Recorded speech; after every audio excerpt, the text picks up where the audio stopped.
Vamos chamar nosso convidado, Chico, que é o deputado federal pelo PSOL de São Paulo, Guilherme Boulos. Seja muito bem-vindo ao ICL segunda edição. Que prazer recebê-lo aqui. Boa noite a vocês, um prazer estar aqui no ICL. Boa noite a toda a audiência do ICL. Muito bom estar com vocês.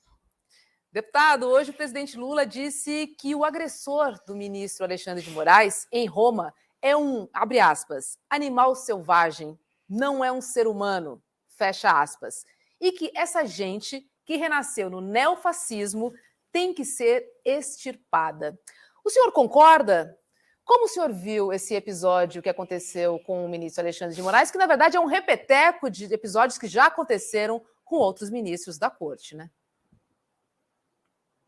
Na verdade, esse episódio não foi o primeiro e não começou agora. Esse episódio é fruto de um processo de construção de ódio e intolerância na política que o bolsonarismo semeou nos últimos 4 anos, utilizando-se da máquina pública.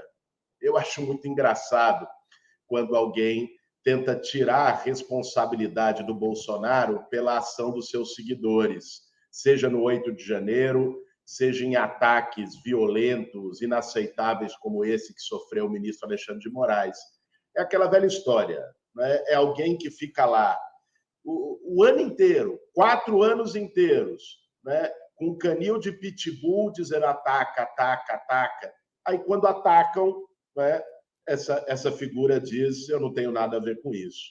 É natural que esse tipo de episódio que está acontecendo tem uma relação direta com o que a gente viu nos cercadinhos do Palácio da Alvorada, com o que a gente viu de ataque à democracia, de ataque ao sistema eleitoral, de dizer que tem que fuzilar, de dizer que tem que matar o opositor, de dizer que não... Ou seja, polarização política é uma coisa que é difícil não existir num país tão desigual como o Brasil.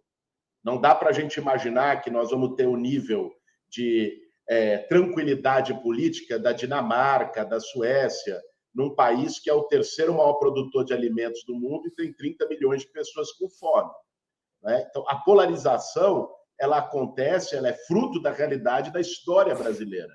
Agora, o que o bolsonarismo fez foi transformar a polarização em intolerância, em violência, em incapacidade de diálogo, e isso se expressa em figuras medíocres, lamentáveis, como esse cidadão que está aparecendo aí, que atacou o ministro Alexandre de Moraes.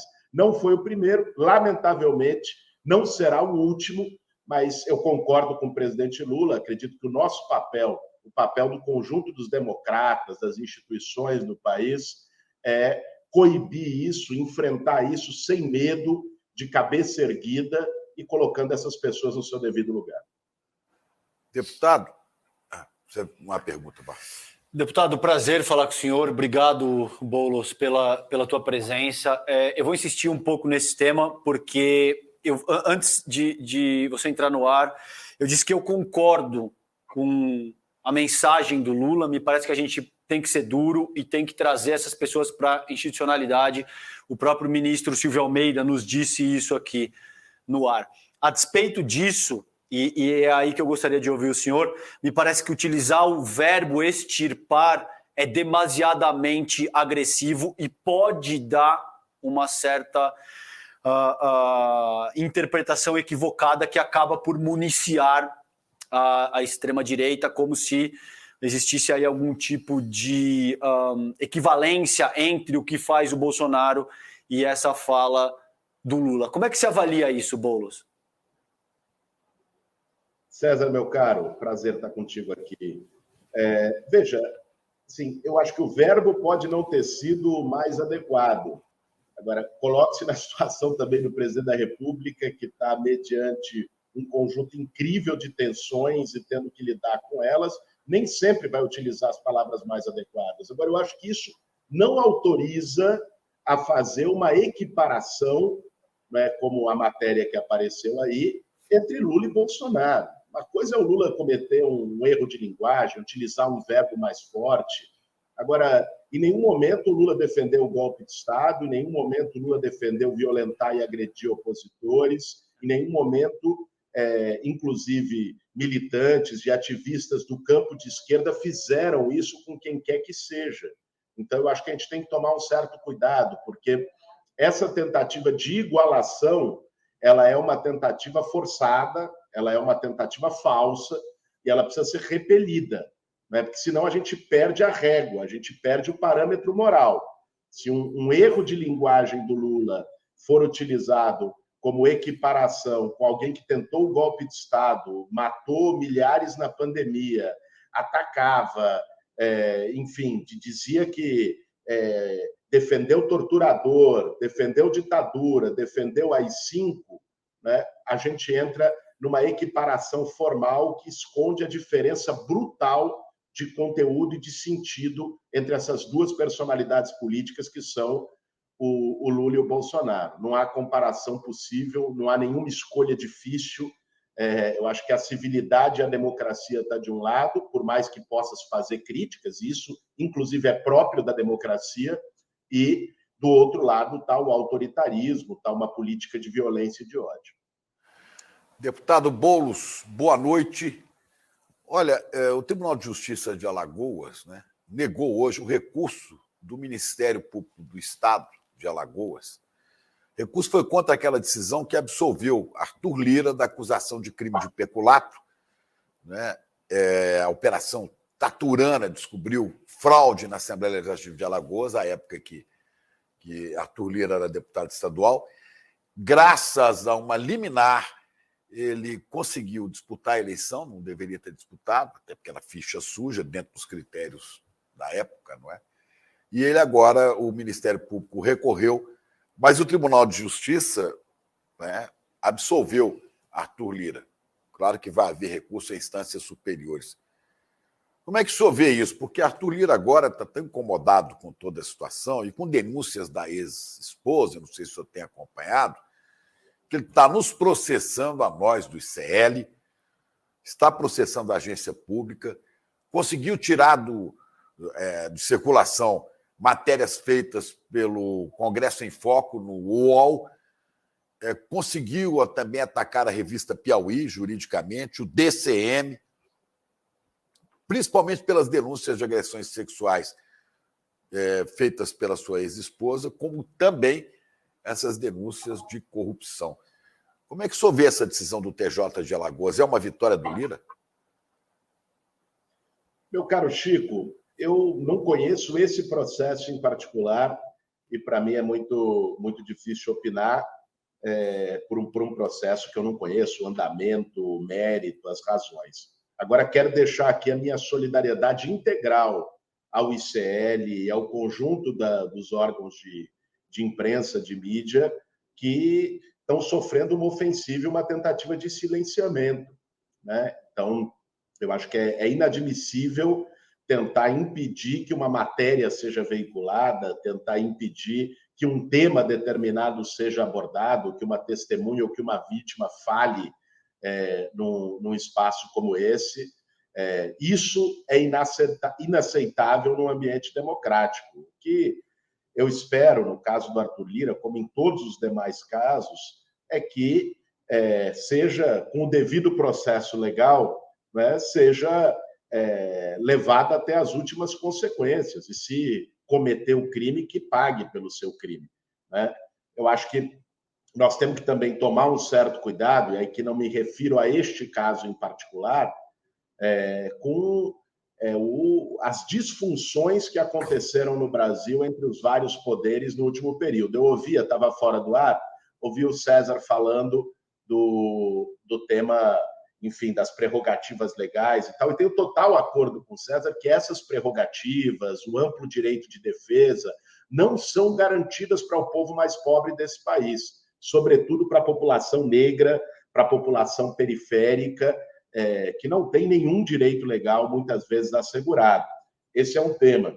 Por outro lado, nós não podemos, de forma assodada, permitir que seja passado por cima dos processos e do direito de defesa. Nós vimos o que deu na Lava Jato, nós vimos o que deu quando o presidente Lula é alvo. Temos que tomar um cuidado, garantir que a justiça faça o seu trabalho sem interferências e que quem cometeu crime, seja de corrupção, seja de agressão sexual ou qualquer outro, seja punido.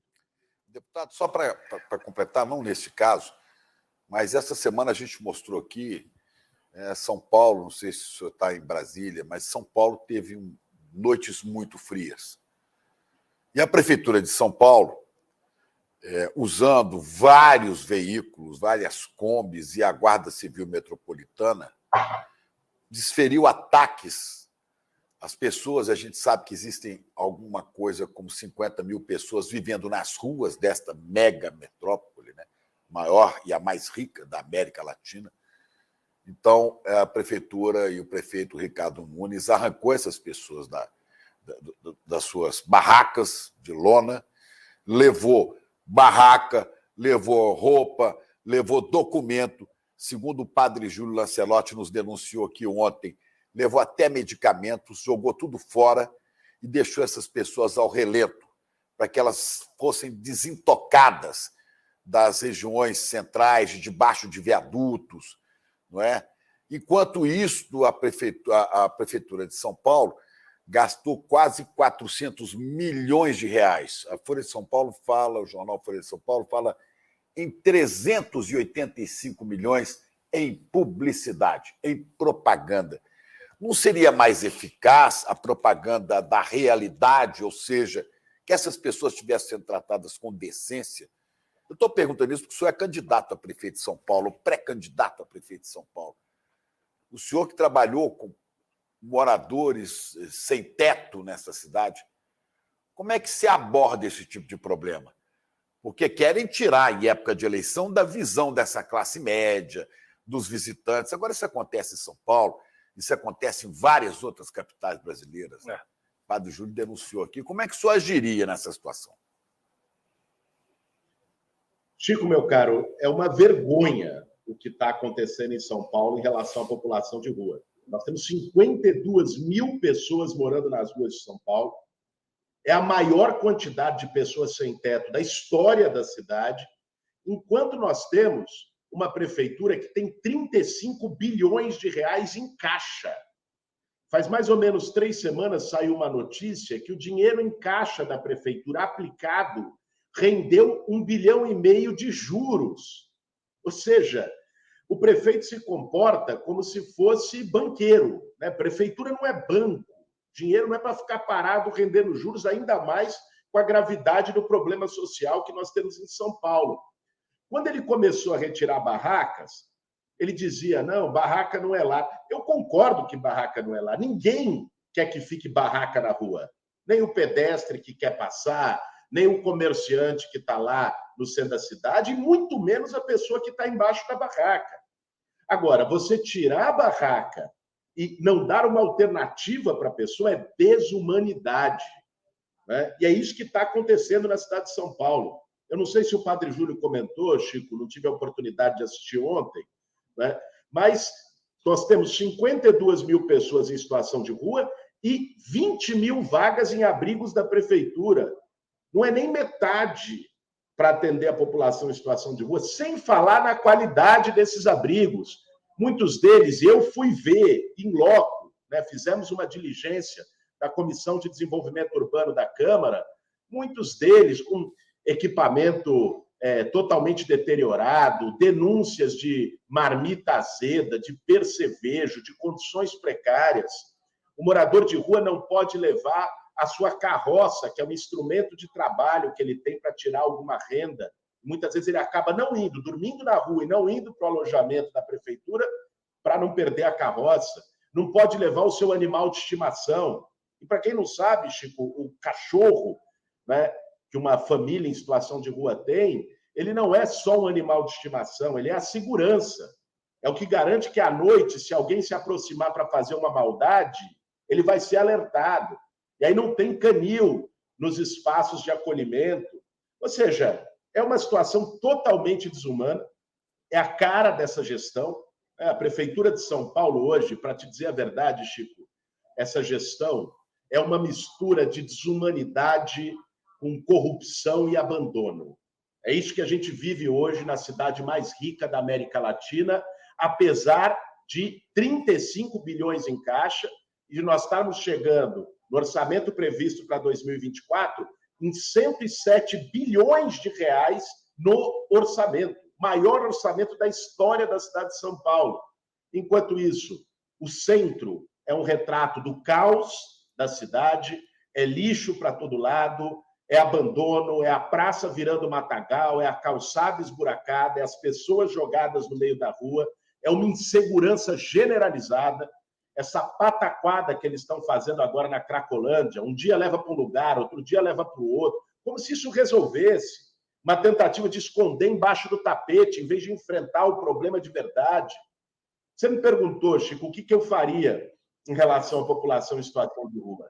Nós elaboramos um projeto, inclusive em parceria, junto com o padre Júlio Lancelotti, quando eu fui candidato a prefeito há 3 anos. Em 2020, fomos para o segundo turno com o Bruno Covas, perdemos a eleição. Mas nós elaboramos um projeto com começo, meio e fim para a população em situação de rua, que envolvia, em primeiro lugar, construção de moradias, certo? Você precisa ter uma política ousada de construção habitacional na cidade de São Paulo, porque é um problema habitacional. Agora, é lógico, até você construir as moradias para atender essa população demora um tempo.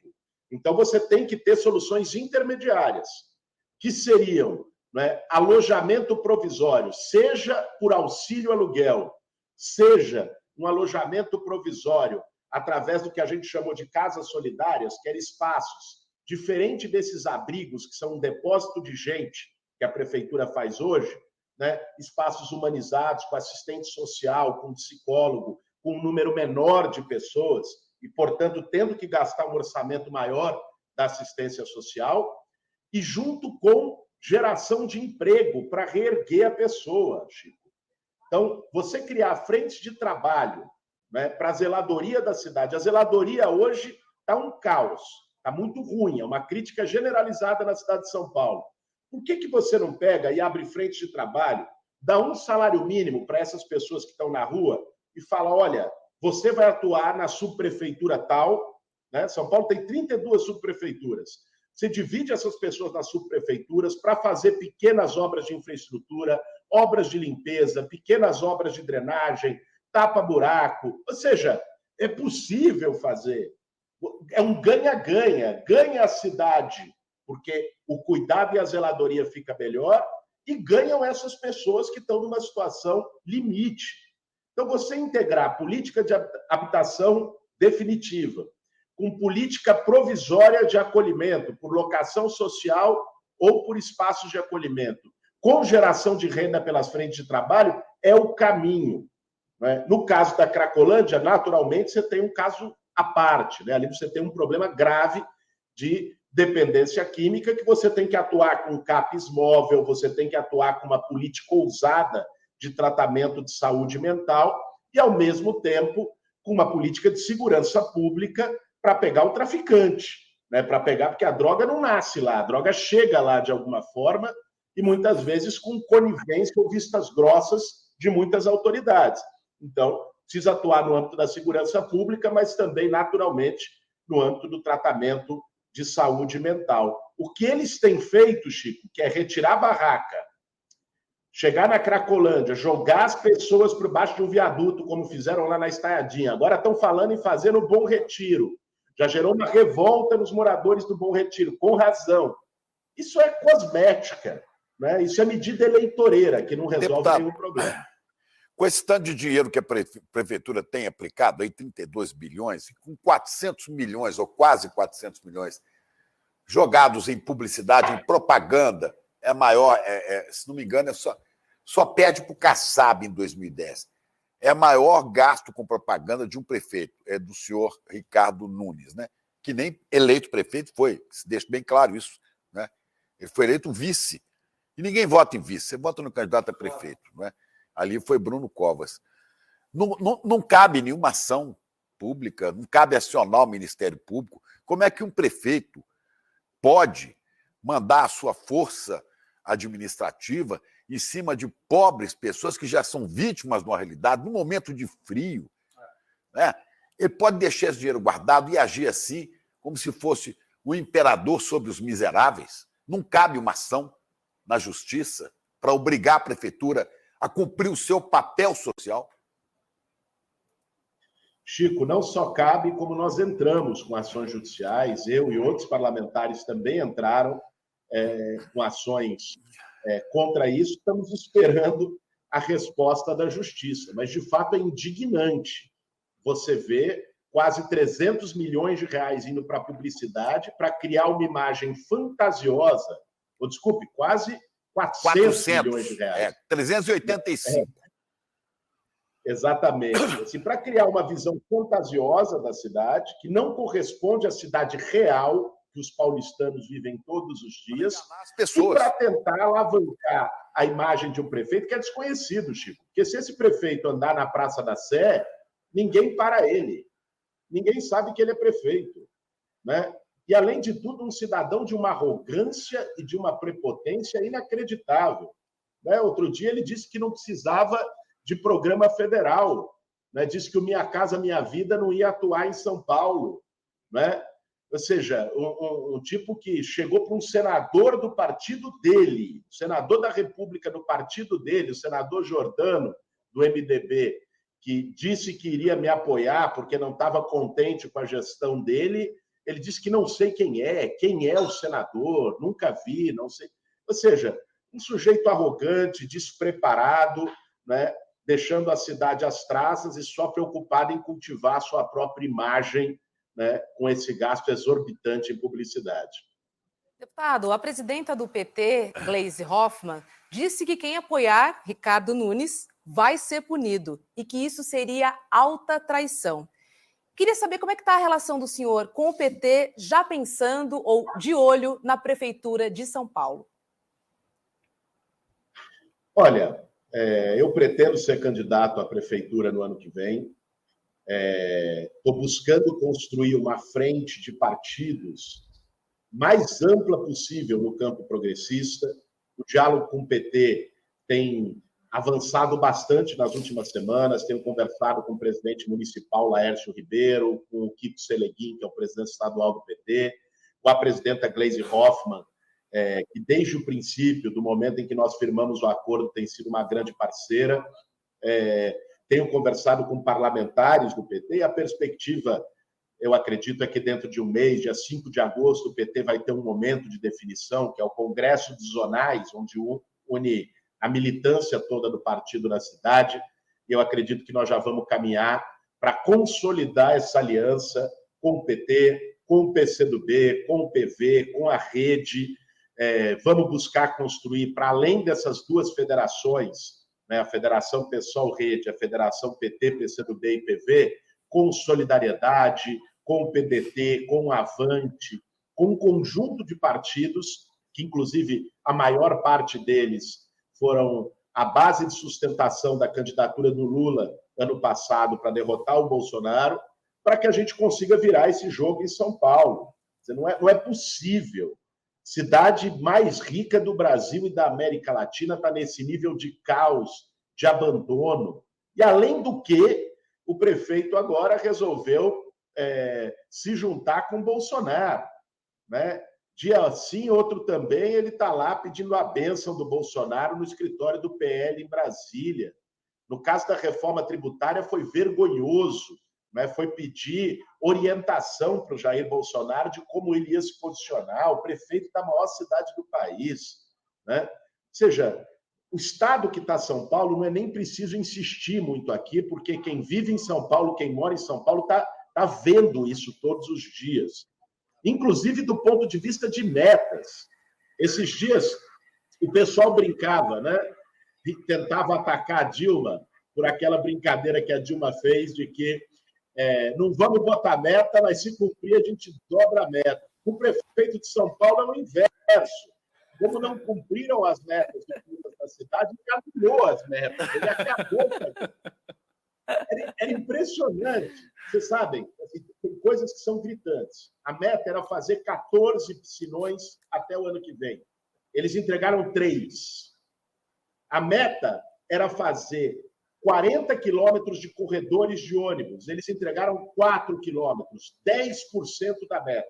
E o paulistano, 2 horas dentro do ônibus para chegar no trabalho, saindo do Fundão do Grajaú, da Imiboimirim, da cidade de Tiradentes, de Perus, em parte por conta dessa falta de investimentos.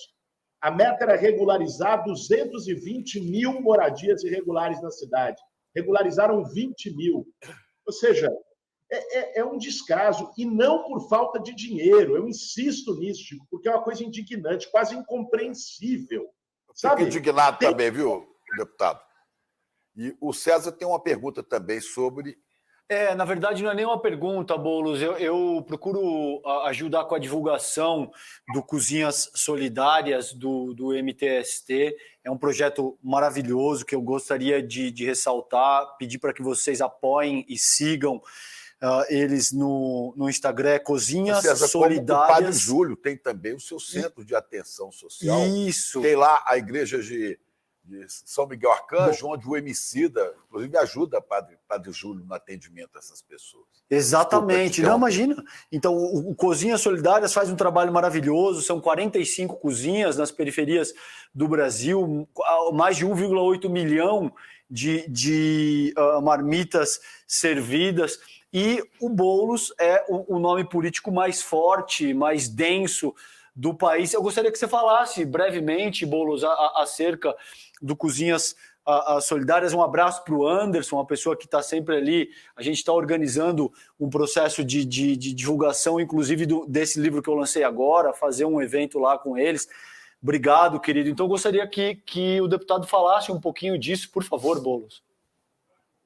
Muito bom, César. Importante você dar essa deixa aí, até porque amanhã eu estou indo para Brasília, eu estou aqui no recesso parlamentar, né? Vim com a minha família, com as minhas filhas e a minha companheira Natália, pegamos uma semana para descansar aqui no litoral do Nordeste e recebi hoje uma ligação do gabinete do presidente Lula, que amanhã eu vou ter que dar uma interrompida no descanso para ir para Brasília, porque vai ser sancionado pelo presidente Lula o projeto que nós aprovamos agora no início de julho, que foi o projeto do Programa de Aquisição de Alimentos, que inclui a política pública de cozinha solidária, César.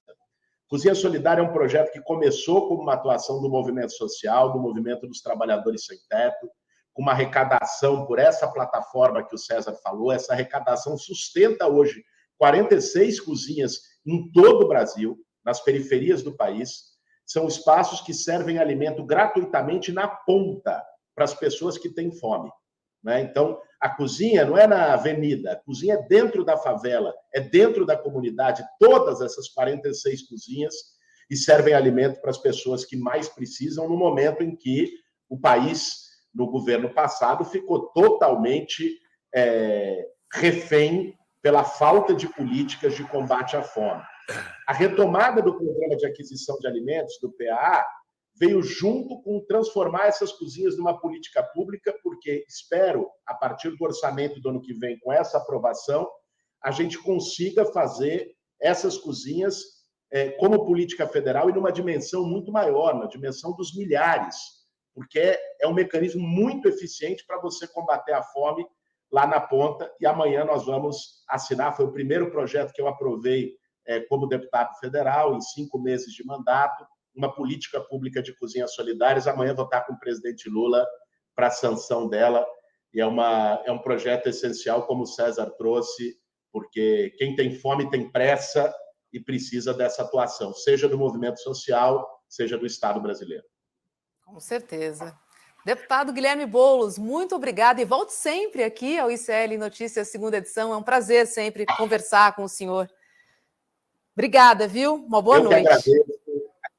Agradeço o convite de vocês. Boa noite para vocês que estão apresentando e para todo mundo que acompanha aqui o ICL. Muita força para seguir em frente, mesmo com os ataques que o ICL tem recebido. Aliás, em árvore que não dá fruto, ninguém mexe. Estão mexendo com o ICL justamente porque está incomodando. Boa noite, gente. Forte abraço.